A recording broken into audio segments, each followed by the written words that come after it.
শীত তো পড়েই গেছে, তার মানে পিঠে খাওয়ার দিনও কিন্তু চলে এসেছে। আজ আমি বানাতে চলেছি পাটিসাপটা। এখানে আমি ৩০০ গ্রাম ময়দা, ১০ টাকা প্যাকেটের হাফ প্যাকেট সুজি, নুন দিয়ে ভালো করে মিশিয়ে নিয়ে জল দিয়ে একটা ঘন ব্যাটার তৈরি করে নিয়েছি।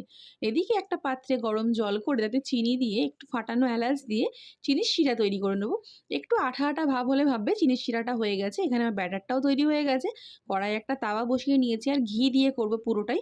বেগুনের বোটাতে ঘি চুবিয়ে ভালো করে তাওয়াতে ঘি লাগিয়ে নিয়ে ব্যাটারটা দিয়ে দেবো, দিয়ে ভালো করে একটু বড় করে দিয়ে দেবো পুর হিসাবে বোঁদে।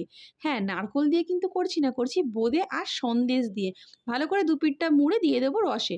আমি বোঁদেটা রসে দেবো আর একইভাবে ব্যাটার দিয়ে ভালো করে বড় করে তার মধ্যে দেবো সন্দেশ। সন্দেশটা দিয়ে যখন করবে একটু ভালো করে চেপে চেপে উল্টে পাল্টে ভেজে নেব।